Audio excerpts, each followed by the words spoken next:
On this episode of Redlit, credit card scammer gets what he bought with my card. And a bit extra. X post from R. Vancouver.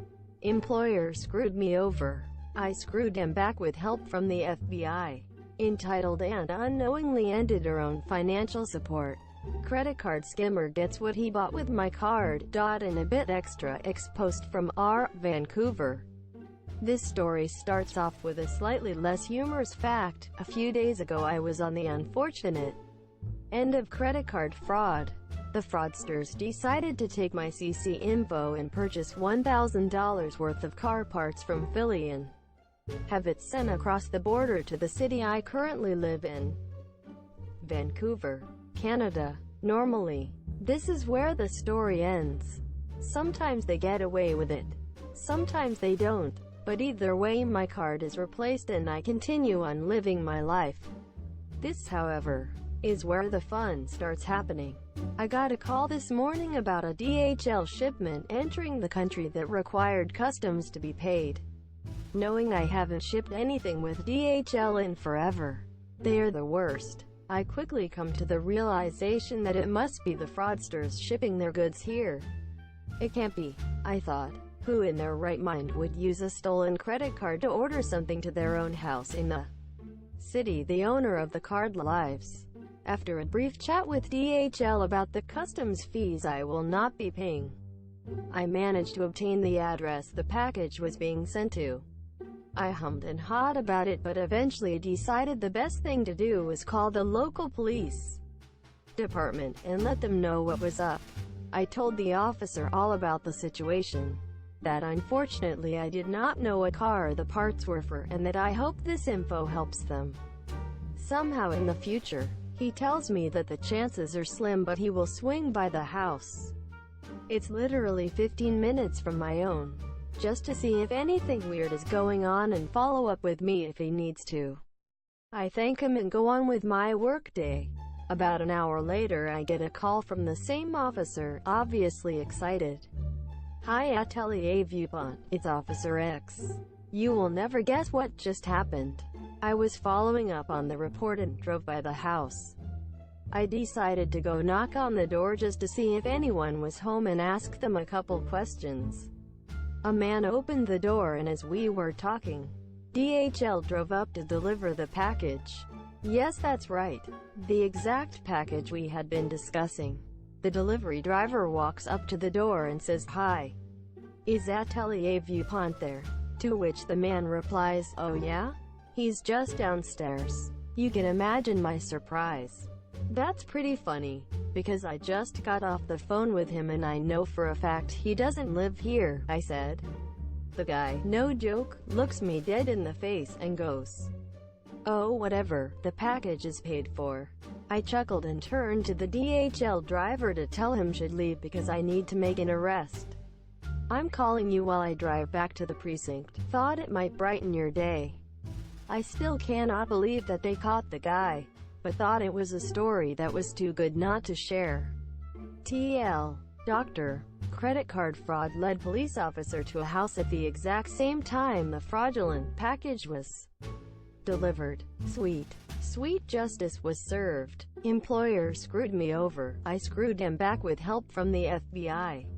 It was the early 1990s and I worked for a telemarketing company with the initials SMC in Logan, UT. I was employed for 2 full days when I came to the conclusion that we were just scamming old people out of their money using grossly unethical methods. I quit after my second day of work, and when I received my paycheck I noticed that I was paid minimum wage instead of the $10 per hour I was promised when they hired me, so I went back to complain. The office manager told me, "You didn't finish the 90-day probationary period, so you only get minimum wage." Bullshit. They never said anything about a probationary period in training, and I know it wasn't in the contract I signed upon hire. Yeah, I actually read it before signing it. As the office manager opened the door to have me leave, he said, "See ya. Wouldn't want to be ya." I was fuming. I called the city offices and discovered that SMC didn't have a business license and reported famous year. Less than an hour later, I watched as the police showed up and told them they would have to shut down operations until they had a business license. It took them 2 weeks. When they were back in business, I used an elaborate scheme to get myself on their call list and recorded several of their employees' efforts to sell me their crap. It was Utah and legal to record the calls. I knew what they were doing wasn't just unethical, it was illegal. Not only did I report it to a local news station who had their consumer reporter, Debbie Dujanovic, do a two-part story on this scummy company, but I also reported them to the FBI. The owner of the company was one of the 200-plus people that was arrested by the FBI in a nationwide sting of dishonest telemarketing companies. The FBI called it Operation Disconnect. See ya, wouldn't wanna be ya, ha. Entitled and unknowingly ended her own financial support. Throwaway because my family knows my main account. Warning. Long post. This actually happened at Christmas last year, but the effects are now being felt full force. My older sister, let's call her Rhea, and our mom have always had a very difficult relationship ever since I could remember. Rhea has always been headstrong and not afraid to ask questions. My mom was a very traditional, devout Christian who put family above everything. First bit of a background. My mom was the second eldest of 9 children and moved from the Philippines to the U.S. She grew up dirt poor in a small province and experienced firsthand the hardship that comes with taking care of a big family. She was the first of her family to graduate college and has always valued education as a means to get out of poverty. She has paid for 4 of her siblings to go to college. Only 2 actually completed and went on to find jobs, and has also paid for several of her siblings' children to go to good schools in the Philippines. Rhea had more exposure to the extended family than I did. She was born in the Philippines. I was born in the U.S. 7 years apart. As she got older, she was very outspoken about how she did not agree with my mom financially supporting some of her family because Rhea felt as though they were abusing my mom's generosity, especially since mom was frugal with our expenditures here in the U.S. When Rhea was in her last year of high school, she had a bad falling out with my mom and moved out. They did not speak for 5 years, although my dad and I kept in touch with Rhea. In that time, Rhea worked full-time and paid her way through college without any help from my parents at all. Fast forward a few years, at my high school graduation, I invited Rhea. She attended, and ended up reconciling with my mom. This year things were still rocky, but they had a much better relationship.